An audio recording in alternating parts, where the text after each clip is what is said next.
Number 2. Final Fantasy. Yes, I was kind of dreading reviewing this game only because of all the work that'll be required to do it. At least that's how I feel it's going to be. Because, like other games that are not RPGs...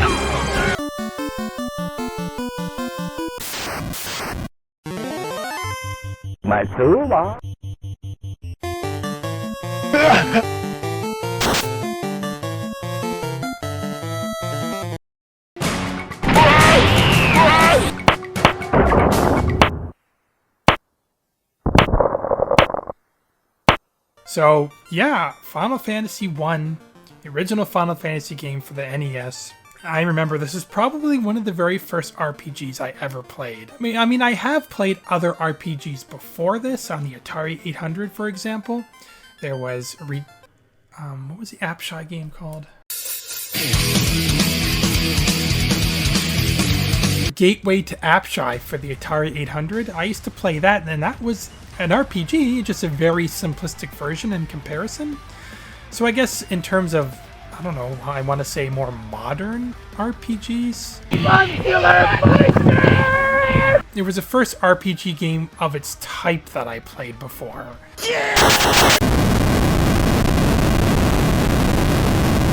I remember both Jesse and I owned a copy of this game. Like, usually it was one or the other person owned the copy, but we both had one.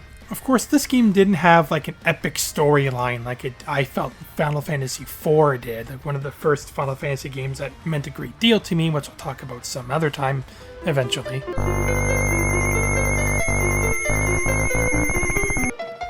But it was cool enough. It had a story. It was kind of hard to follow and keep track of. They didn't really make it a point to care too much about the story. I just cared more about leveling up and getting equipment and doing all that gameplay stuff than I was invested in the story for this one. I don't care. Getting wasted.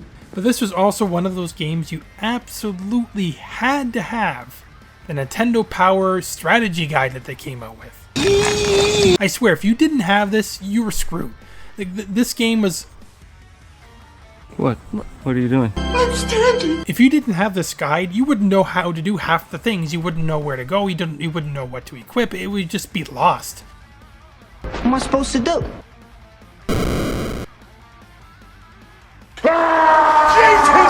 And of course, I guess it kind of takes away from the experience because you learn these things as you go, but the strategy guide is a lifesaver.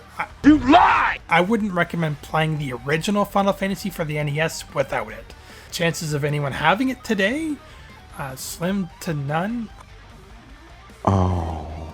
Otherwise, play one of the several remakes they've released for PC, for DS, for whatever, and they're a lot easier to work with and play with than the original game. But to me, as much as I like the DS release, for example, I like that a lot. You really should play the original, authentic Final Fantasy 1 for the best experience. I mean, come on. Come on. It's the original. You gotta play it at least once. You're a dit man. I think the best approach here for me, just to make this easier, is to do the pros and...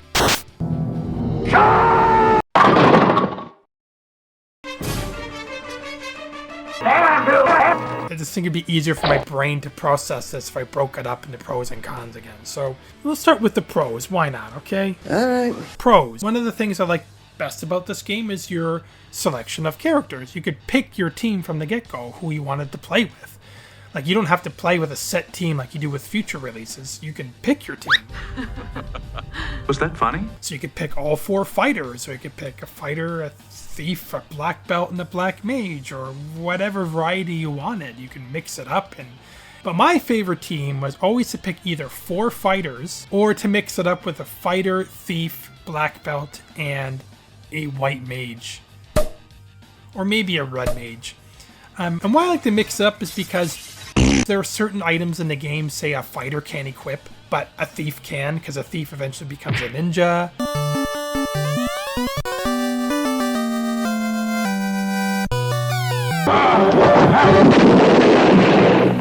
And the black belt doesn't even need a weapon at some point. It's just nice to have that kind of variety. It makes it more interesting. Secret grind area. So sometime in my teen years, when I was playing it, I discovered there's a secret area where you can fight super advanced monsters for your level and get quick levels up. This is a way to cheat without actually cheating. It's a glitch in the game, so it's not really a cheat. And maybe it's not a glitch, I don't know.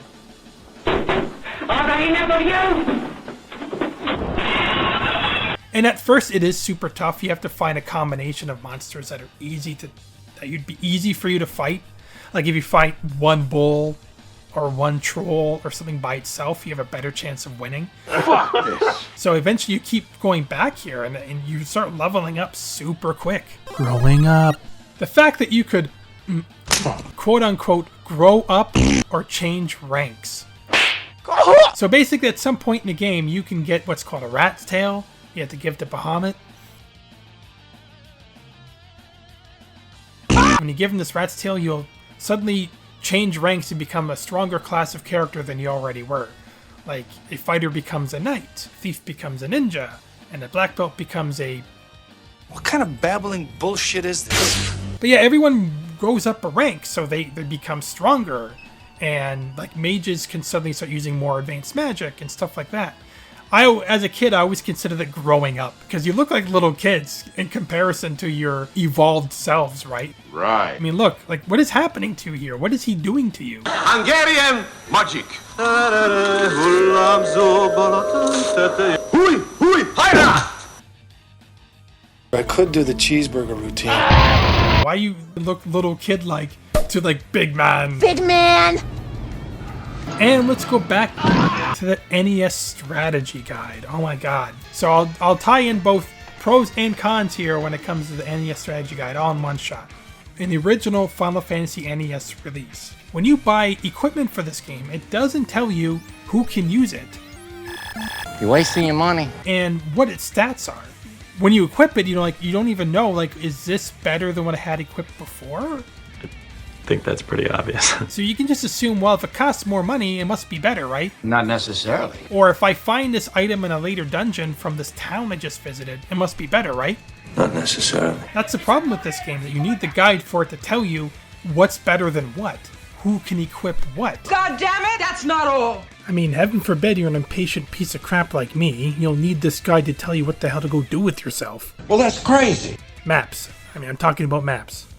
I also like the fact that there's no particular order in which to beat the bosses. You can beat them whatever order you want. Well, I think you do have to fight the Earth Fiend first. We need a canoe. Once you beat the Earth Fiend, then you can go ahead if you want to fight the Fire Fiend next, which I think is actually the next order of things.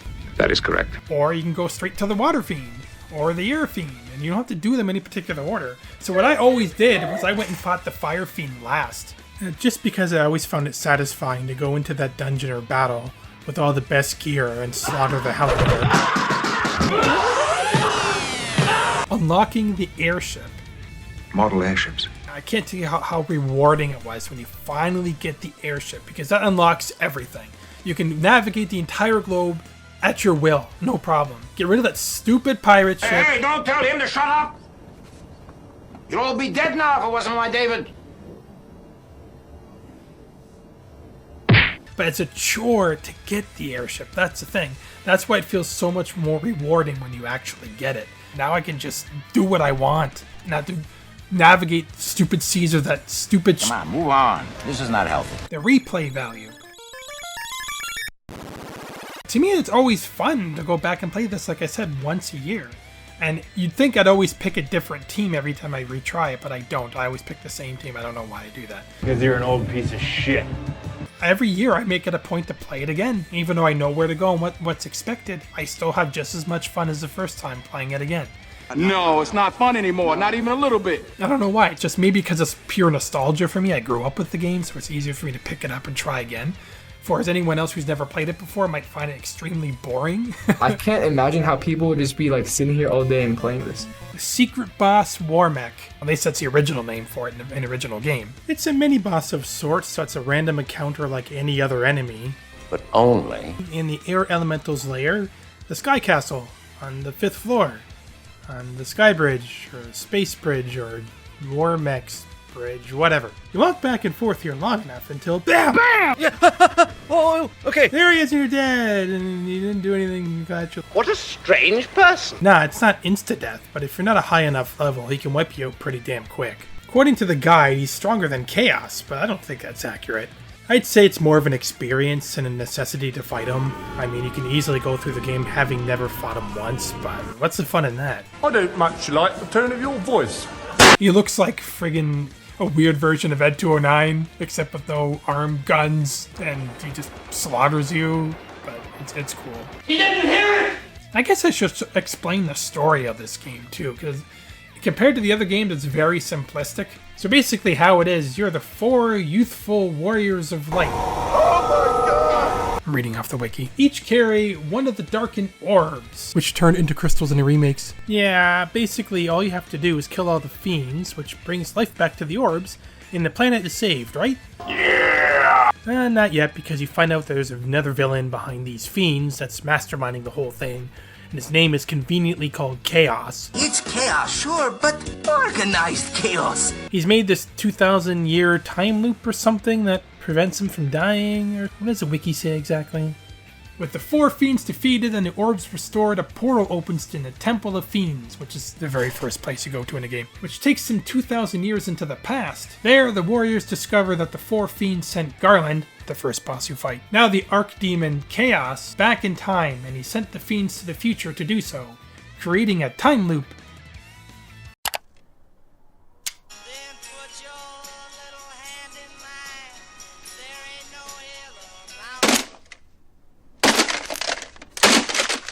By which he could live forever. Do you want to live forever? Well, yeah. So that's the story. Go back in time.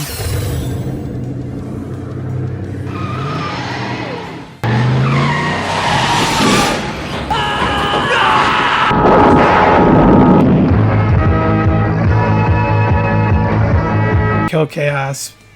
And I don't know. I guess I should also explain the advantages of each character. No! Wow. Having to buy items one at a time. This shouldn't have been a flaw from the get-go. Why is there not a quantity system? Why? Do you know how much time I wasted on buying items?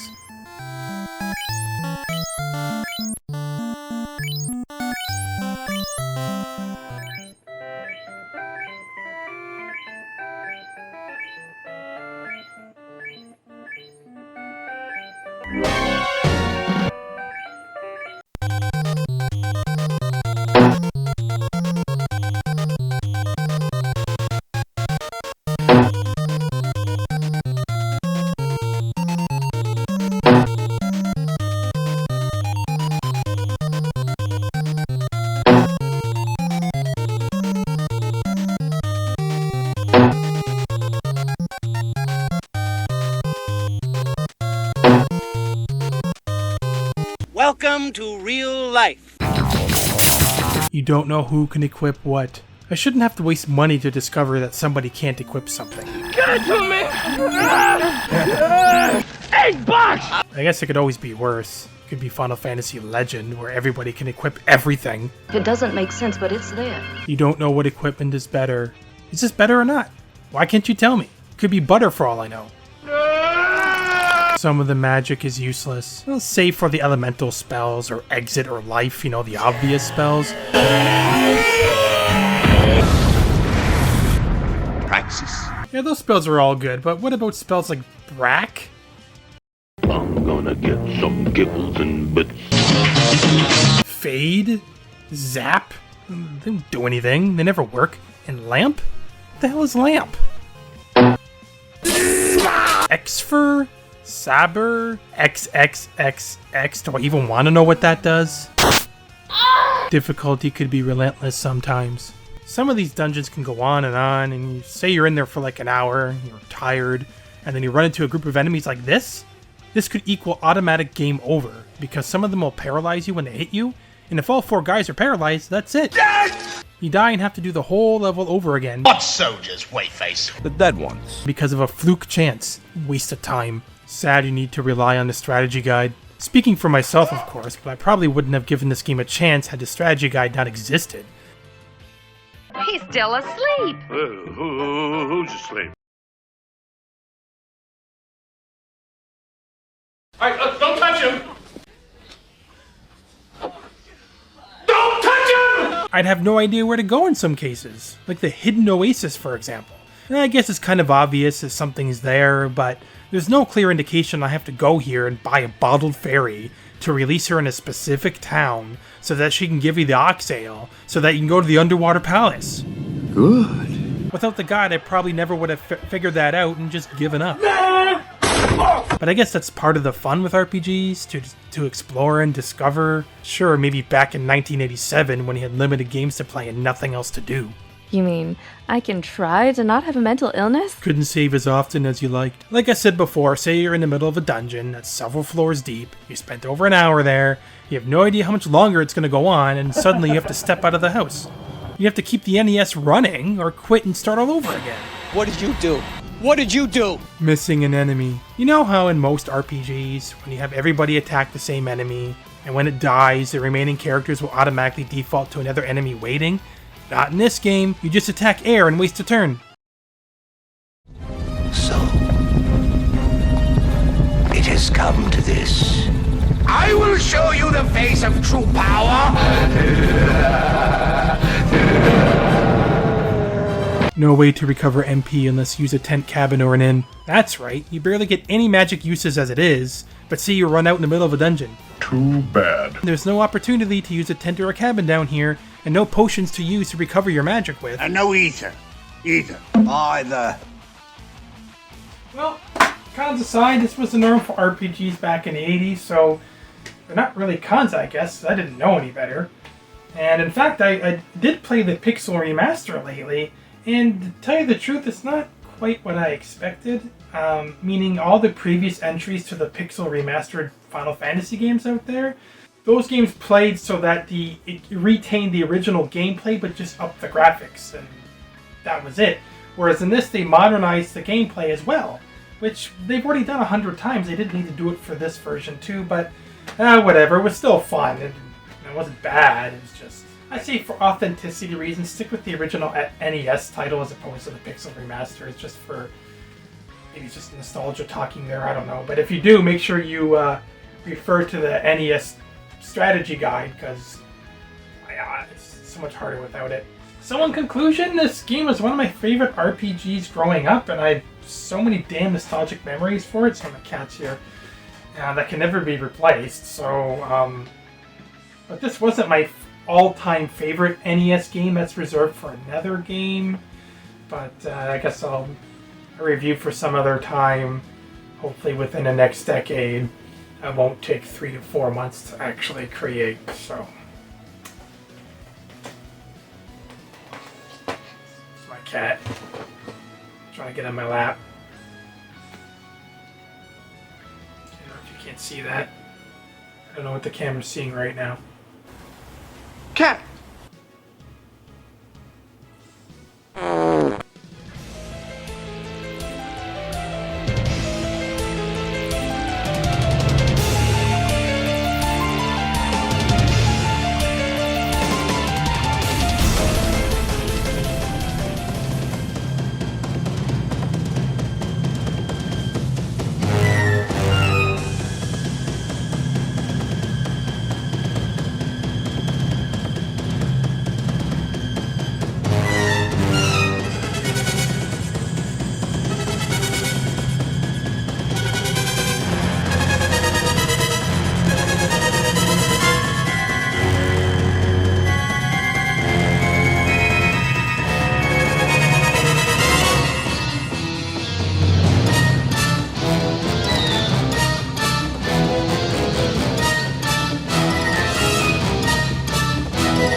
Hello?